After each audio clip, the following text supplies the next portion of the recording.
OK, viewers, we've saved the best of world of sport until last. Half Nelsons, tag teams, figure-hugging leotards and final public warnings. No, it's not synchronised swimming.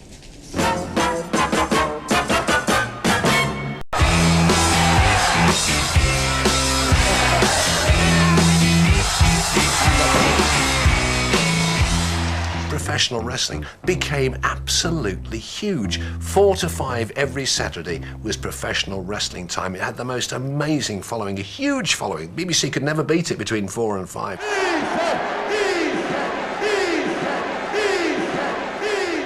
Wrestling produced some real characters who became actually, at the time, if you like, superstars because of World of Sport. Hello, grappling fans. Good afternoon to you and welcome to the De Montfort Hall. Helped in no small measure by the unmistakable commentary of Kent Walton, wrestling quickly became a World of Sport institution. Well, you couldn't really go wrong with larger-than-life legends such as Big Don't Call Me Shirley Daddy, Giant Haystacks, Mick the Man They Love to Hate McManus, Les Kellett and the masked mystery man Kendo Nagasaki. The British wrestlers who were on World of Sport looked like the sort of blokes you saw fighting on a pub car park on a Friday night. Now, it was OK to have a beer belly and man breasts. You know, these men are more dangerous, I think, dangerous looking than The Rock and stuff like that, because they're men who don't seem to have much to lose. Well, this is the one. Pig farmer turned wrestling legend Les Kellett certainly looked desperate. Oh, he was a hard nut, Les. He was one of those fellas who, I don't know, certain people have a pain barrier, don't they, a pain threshold. He's one of those fellas who no one ever could seem to hurt him.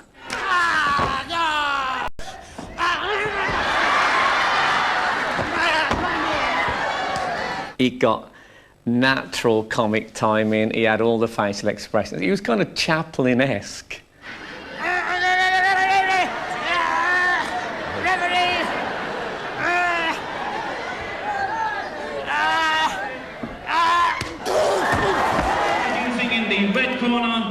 If Les Kellett was like Chaplin, then Man Mountain Giant Haystacks was a small army of fatty arbuckles. The 6'11", 42 stone, the Giant Haystacks.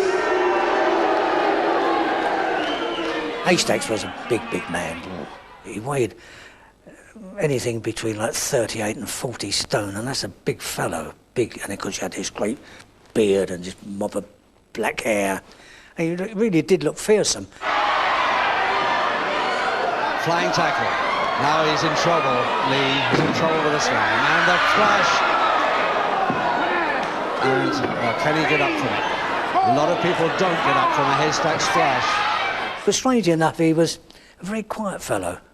Had a very quiet voice and never outsider, never sort of bombastic or anything like that. Very quiet fellow. Mr. Haystacks might have been as quiet as a mouse outside the ring, but some wrestlers came with their own professional rent-a-gob. Here is the greatest wrestler the world has ever seen, King Kendo Nagasaki. He never ever heard him say anything. He would never speak. He spoke through an interpreter. Kendo, could you tell us what makes a great wrestler? Could I just interject there at that point? Kendo never speaks.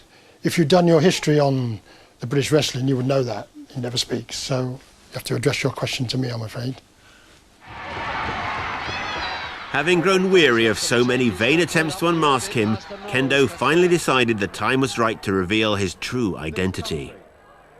And the ceremony, of course, that you've all been waiting for is that of the unmasking of the superstar himself, Kendo Nagasaki.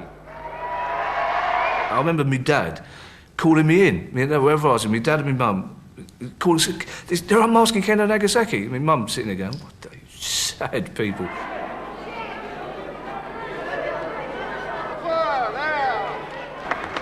And he got like these weird contact lenses. He looked like he got no eyes. He had just like this one colour eyeball, which, if you think about it, would have been a severe disability for a wrestler. Despite the sweaty glamour and the killer viewing figures, in 1988 the truly unthinkable happened. The wrestling got pulled. One of my aims on going to LWT was to take ITV out market. And I thought one of the ways of doing that was you had to get rid of these symbolic things that held it in the past. So one of the first things I did as chairman of ITV Sport was scrap the wrestling. What a beastly rotter. A nation of grapple fans mourned, but he can never take away our memories. Have a good week. Till next week, goodbye.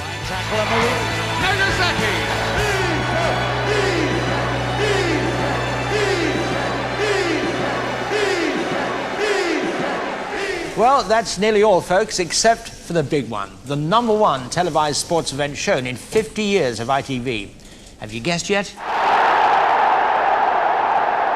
Every day it comes to this. Catch the things you might have missed, you say. Get back to yesterday.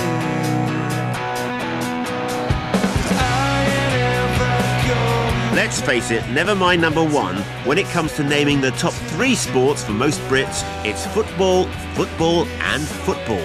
And ITV has always been a main player on the big national and international occasions. He's hard to keep up again here. It's a brilliant run. It's such a big run. Great goals.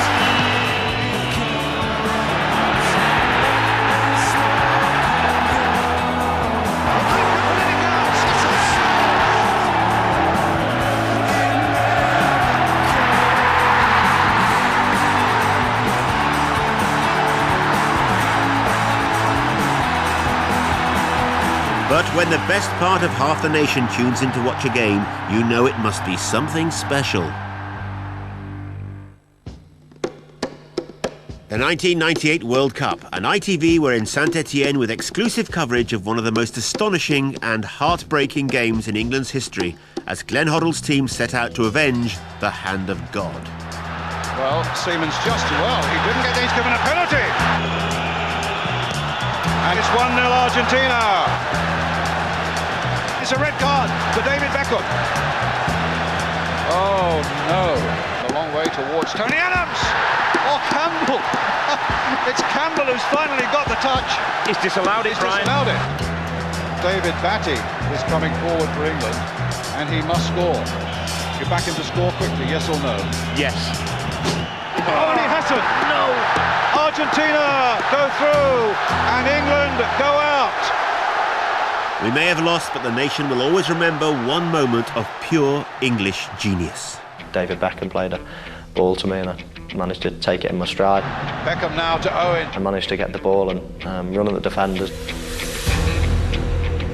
I'd noticed that they were dropping back. Don't think it was because they were scared of Alan Shearer's pace. And here's another Owen run. He's going to worry them again.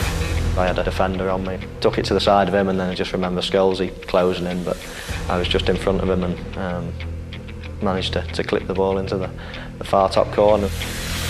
Oh, it's a wonderful goal! Well, you just don't do this at 28 years of age, let alone 18. He runs at people, the pace is frightening. But the finish is unbelievable.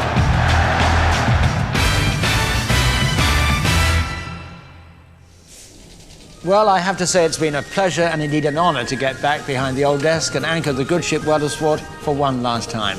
I hope you've enjoyed watching it as much as I have enjoyed presenting it.